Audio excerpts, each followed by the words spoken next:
Umambon lang umambon lang, talagang bumaha na kaagad. Hindi, para lang tayo, balikan lang natin ng, kahapon lang itong news na ito. Perwisyong bahana naman ang tiniis sa Quezon City matapos lang ang ilang minutong pag-ulan. Nakatutok live si Maris Bumali. Maris.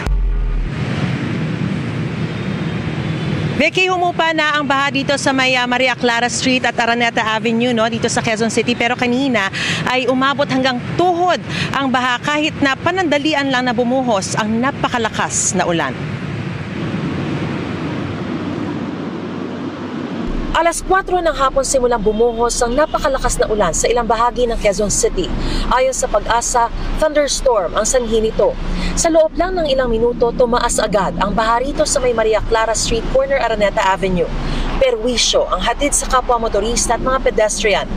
Kahit unti-unti nang humuhupa ang baha, hindi pa rin... Grabe, ito lang kahapon lang itong balita na ito Sabi ko nga talagang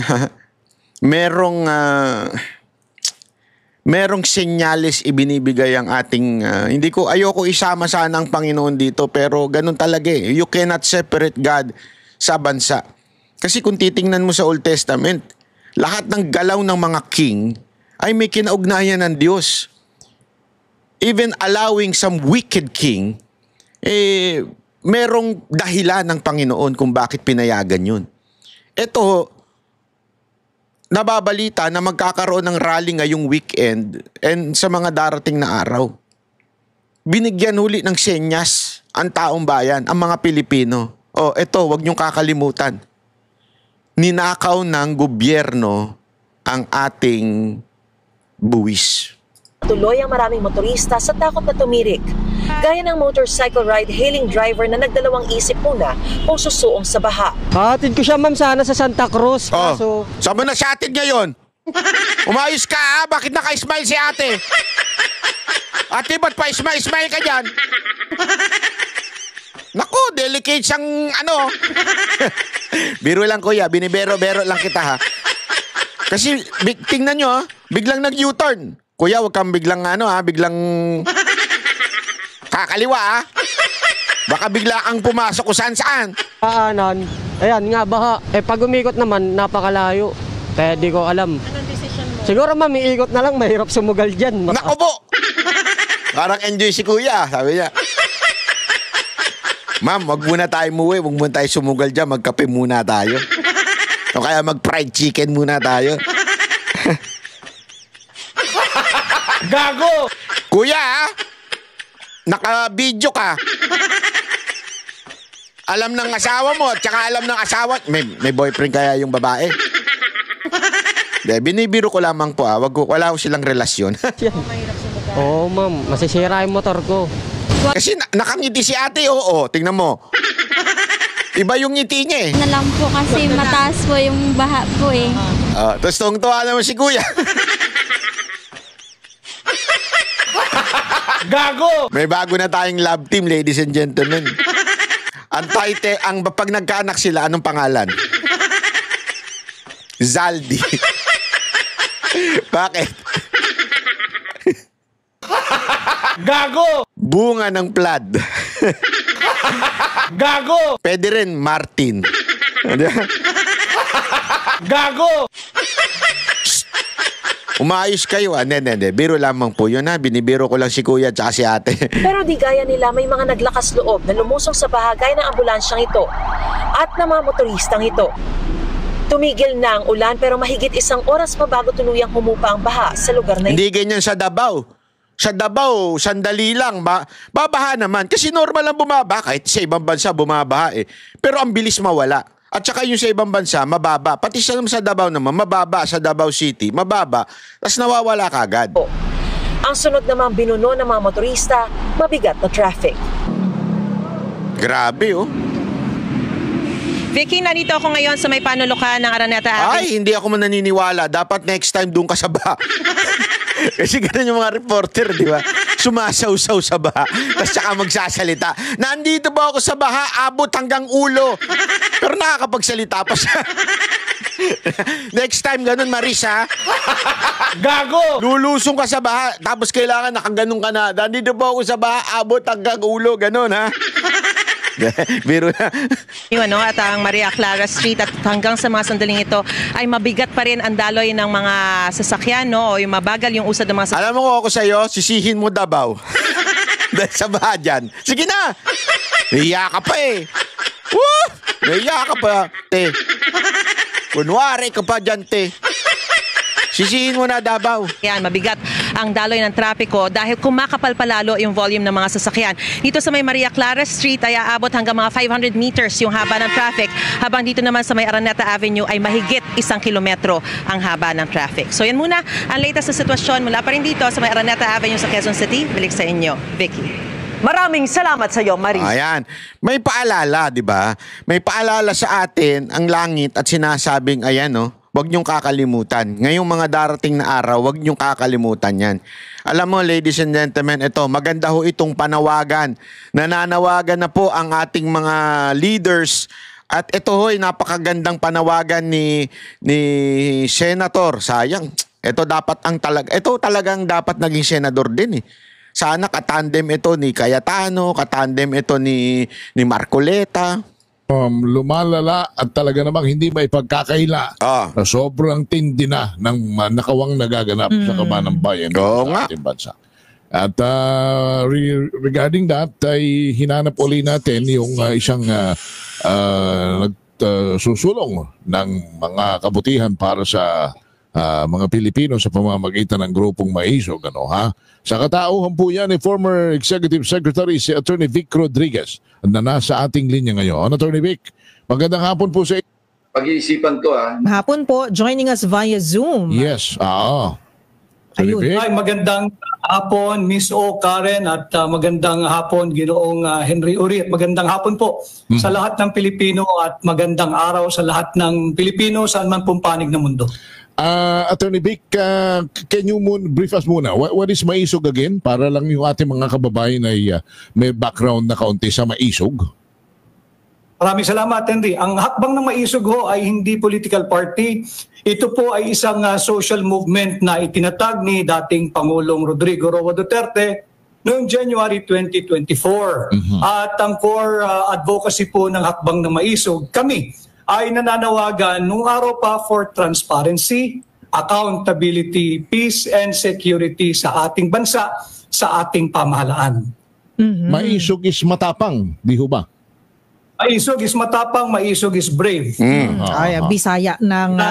Also, salitang Bisaya. Yun. Okay. Maisog. Ayan. So, may we also know, Attorney Vic, medyo malawakan na rin po ba ang mga miyembro, yung mga kalahok, mga volunteers ng Maisog, itong movement po ninyo? Yes, Karen, ang hakbang ng Maisog kami ay inabot kami ng electoral exercise nung nakakatapos ng midterm election. Kanya kami ay lumahok sa senatorial race sa aking katauhan bilang kanilang kandidato. So kami ay hindi lamang nationwide kundi worldwide. And tumbukin ko lang, Henry, para lang paglilinaw, hindi naman natin na ugali yung mga hijack ng ideya. Ang hakbang ng Maisog po, hindi po kami ang organizer ng magaganap na rally bukas, September 12. Hindi rin po kami ang organizer ng magaganap na rally sa September 13. Hindi po namin kilala kung sino ang organizer or nasa likod ng mga pagkilos na ito. Ang aming pong pahayag, ang naging pasya ng Executive Council ng hakbang ng Maisog late last night, ay kilalanin ang karapatan ng bawat Pilipino na magpahayag ng galit dahil talagang talamak ang kurakutan sa ilalim ng Marcos Jr. administration. Kanya amin itong kinikilala at aming iniengganyo ang lahat ng Pilipinong meron pang pagmamahal at pagmamalasakit sa ating bansa regardless of your political color, creed, leaning, belief, or affiliation. Tanggalin po natin sapagkat ang krusada laban sa korupsyon, sa talamak at garapal na kurakutan sa ilalim ng Marcos Jr. administration should be colorless. Walang berde, walang itim, walang asul, walang pink, walang dilaw, walang pinklawan, walang orange, walang pula. Ang nakataya dito ay ang kinabukasan ng bansang Pilipinas. Ang nakataya rito ay ang kinabukasan ng ating mga kabataan. Kanya dapat magsama-sama tayo sa tabi ang mga personal na pamumulitika. Hayaan natin na ang taong bayan ang manguna. Sila dapat ang bida at hindi natin dapat ito hijackin o gawing platform para naman na isulong yung kanya-kanyang political interest or agenda. Kanya kami, kinikilala natin yung seriousness of the problem, hinihikayat natin ang lahat ng Pilipinong may pagmamahal pa sa Pilipinas at may malasakit sa kapwa Pilipino, lumabas po kayo sa lansangan at maging bahagi ng payapa at lawful protest laban sa korupsyon. Lawful, yan. Ha? Napaka-importante yan. Lumabas tayo, mapayapa. Ipakita lang natin, ladies and gentlemen, hindi naman natin kailangan magmura doon, hindi naman natin kailangan manunog, mag-vandal. Let's just show, 'di ba? Ipakita natin walang kulay. Ako pupunta ako diyan pero nakamaskara. Hindi totoo. Kasi ayoko magkaroon ng kulay. Ayoko magkaroon ng political color na I'm just there to campaign for the Duterte. Hindi, pupunta po ako diyan in a very silent way. Magpapakita po ako ng bilang isang Pilipino lang, hindi ho dahil isang vlogger o whatsoever. Magpapakita ako, nakamaskara po ako diyan. Nakabili na po ako ng Manny Pacquiao na mask. Biro lang po ha. Totoo po. Antayin nyo ako dyan. Okay. Attorney Vic, itong inyong grupo ay magtutungo rin sa ang lugar at sa anong petsa at kanino kayo makikipagsanib puwersa? Patang usapan din, Henry, ang naging pasya ng Executive Council hanggang kagabi ay hayaan natin ang ating panawagan sa lahat ng Pilipino na gustong makibahagi sa payapa at lawful protest na magaganap sa bukas. Sunod-sunod ito, Henry, marami ito. Pero hindi kami sadyang magpapakita roon dala ang bandera ng hakbang ng maisog. Bakit? Para respetuhin natin yung talagang nananaig na sentimiento ng mga Pilipino na galit na sa korupsyon. Ayaw na ng politika. Santabi natin ang politika. Ulitin ko walang kulay-kulay. Walang kulay-kulay to pero hindi kasali yung mga NPA. Hindi, linawin lang natin Kasi yung mga NPA, kriminal yun At saka yung mga bata nila. Yung mga tauhan nila. Kasi may tauhan talaga sila Hindi dapat kasama yun. Doon tayo sa tunay na mamamayan. Kaya nga, wag natin hayaan na i-hijack ng mga makakaliwa ito. Yung mga NPA, wag natin hayaan. Dapat tayo mismong mamamayan, yung tunay na mamamayan, na we are not really... Kasi ito mga NPA, alam naman natin ang gusto mangyari niyan. Sakupin ng Pilipinas. Huwag tayo doon. Dapat tayong mga mamamayan, tayo talaga yung mag-ingay. At nagmamasid ang mamamayang Pilipino. Kung sinong politiko or political group ang magsasamantala at gagawing kanilang platform ang mga magaganap na political rally sa mga darating na araw. Because, Henry at Karen, itong korupsyon, hindi lang ito political issue Ito yung social, economic, even moral issue na ito. Kanya ito wala nang kinikilala ito. Sama-sama tayo rito. Kasama ka Henry, kasama ka rin, kasama ako, kasama tayo. So, Attorney Vic Rodriguez, sir, nabanggit po kanina sa mga interviews na si NCR PO ay on heightened alert. Marami pong mga inaasahan din po sila ng mga pagprotesta, mga kilos protesta. So, with this in mind, how will you also ensure na magiging well-organized? Nabanggit nyo nga po, peaceful, tahimik po, lawful. Yan po yung mga nabanggit nyo rin po. Ang magiging protesta magiging kilos protesta po natin, hindi po tayo lalampas, hindi po tayo aabot sa meron pong masasaktan, may mga masisira po na mga properties. Kasi alam naman po natin, social media, nakikita natin, monitor natin, marami pong mga kilos protesta sa iba't ibang parte na po ng mundo due to corruption and due to kumbaga civil unrest na rin po dahil sa pagpapatakbo po ng kanilang mga gobyerno at yung kanila pong mga issues, internal issues. So nakikita po yan ng mga kabataan, nakikita po yan ng mga kababayan po natin. How do we ensure naman dito po sa atin, lalo na po yung inyong mga kasamaan sa Maisog po, ay they will follow the rules and they will also respect the law when it comes to ito nga po, mga kilos protesta, attorney. Ang hakbang ng Maisog, we have always been an advocate for respect for the rule of law. Ang aming panawagan palagi ay respetuhin, protektahan at kilalanin ang ating saligang batas. So wala kayong magiging problema sa mga kabahagi ng hakbang ng Maisog. In fact, let me just take this opportunity since nabanggit mo ang ating pambansang kapulisan. Ako po ay nangungusap at nakikiusap sa ating mga kasundaluhan, yung mga miyembro ng Armed Forces of the Philippines. Ganon din po ang mga miyembro ng PNP. Kayo po ang aming tinatakbuhan sapagkat naniniwala kami na nanumpa kayo sa katungkulan na ipagtatanggol ang ating bansa at ang interes ng mamamayang Pilipino. Huwag po sana ninyong hahayaan na magamit kayo at pigilan ang anumang lawful at peaceful na kilos protesta na magaganap. Hayaan po niyong magpahayag ang mamamayang Pilipino ng kanilang karapatan na mayroon pong garansya, nakaukit at nakasulat sa ating saligang batas. Huwag po kayong magpapagamit at sana ho, let us respect the rule of law, let us respect yung mga Bill of Rights ng bawat Pilipino. Kayo po ay nanumpa na paglilingkuran ninyo, hindi po ang mga tiwaling politiko, kundi ang mamamayang Pilipino. Alright. Attorney Vic, so linawin natin yun ha. Huwag sana kayo magpagamit kayong uniform personnel. Alam mo, eto, marami yung nanonood sa ating mga pulis, tsaka mga sundalo. Again, it's lawful order. Follow it. That is your job. Pero pag meron ng unlawful order sa inyo, ilagay nyo lang sa isip nyo na kailangan natin ng mga bagong bayani. May mga pumapalag na ho sa kamera. Kita nyo naman, kahit yung isang parang medyo niloloko nga nila na parang may tama pero at least pumalag. Diba? At least pumalag kay Speaker Romualdez.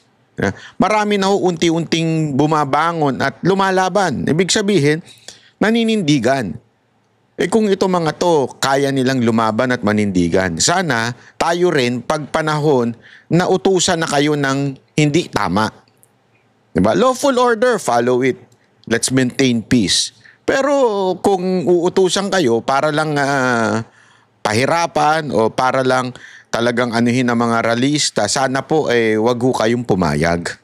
Right now, what exactly is your position within Maisog and what is exactly your announcement dito po sa mga nangyayaring ito, lalo na yung pagpapahayag ng damdamin ng ating mga kababayan? Ano ang talagang inyong nais ipanawagan sa kanila?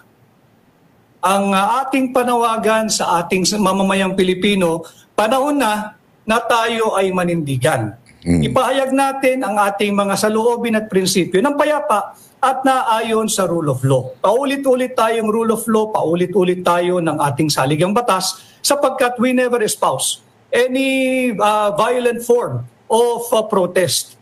Tayo ay para sa peaceful and lawful protest. Nananawagan tayo na ating sama-samang pagsikapan na tuldukan na ang garapalan, lantaran at talamak na korupsyon at kurakutan sa ilalim ng Marcos Jr. Administration, sa buwatan ng Martin Romualdez, Saldico at marami pang mga gahamang sa pera na kanilang ginagawang kasangkapan at ginagamit na kasangkapan upang patuloy na gahasain ang pera nating mga Pilipino.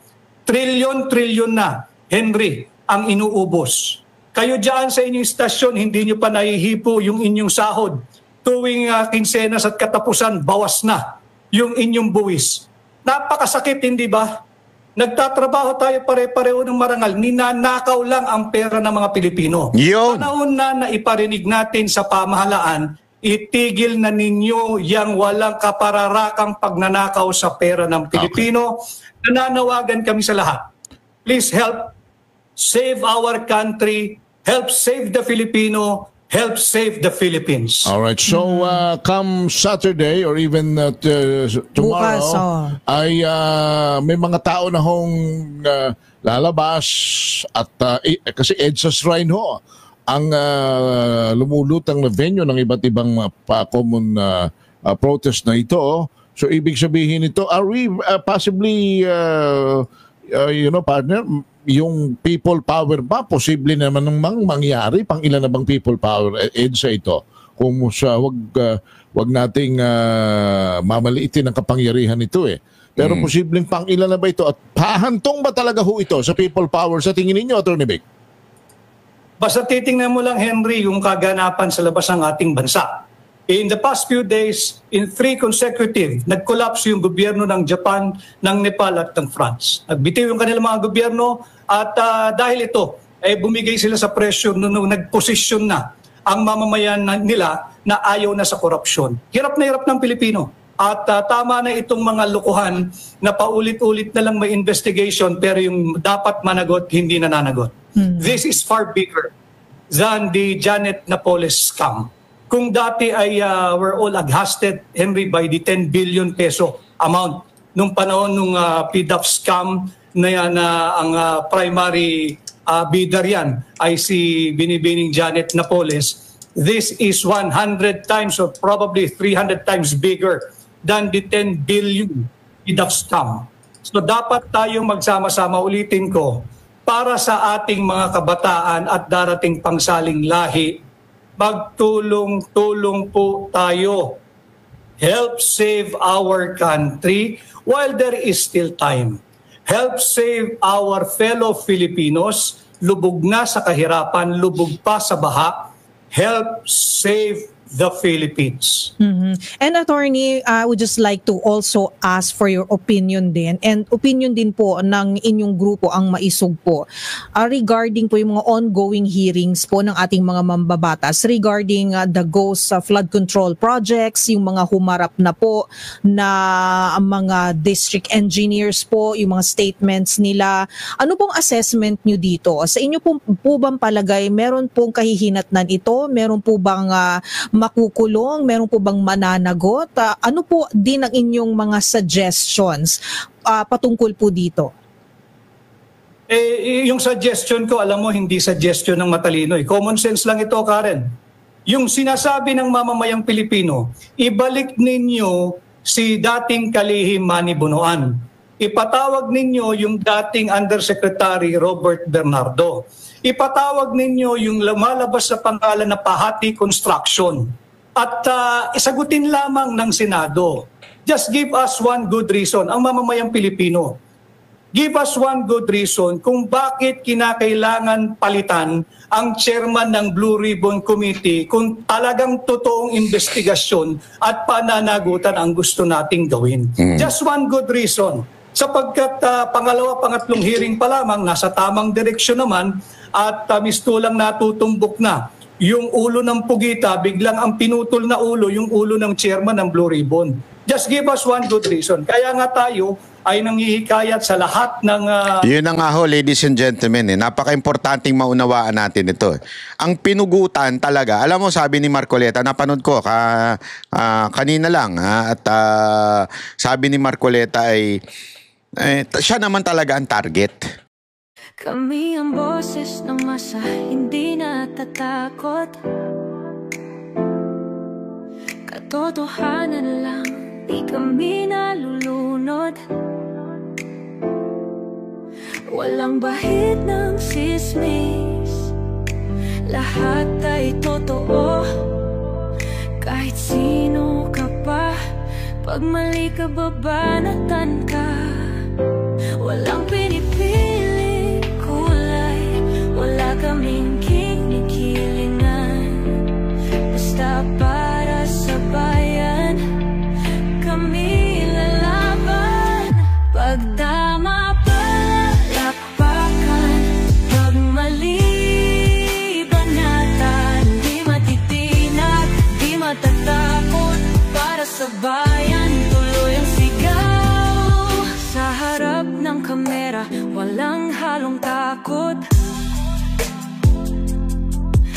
mabaluktot, lahat kayo'y tutumba. Ang hustisya at totoo, yun lang ang mahalaga. Kahit sinong harang, di kami matitinag. Walang pinipiling kulay, wala kaming kinikilingan. Basta para sa bayan, kami lalaban. Pag tama palakpakan, pag mali banatan. Di matitinag, di matatakot, para sa bayan tuloy ang sigaw. Kung nasa tama ka, ikaw ay aming kasama. Pero pag mali ka, handa ka na bang mabasag? Banateros kami, walang inuunan, dahil bayan muna bago ang sarili.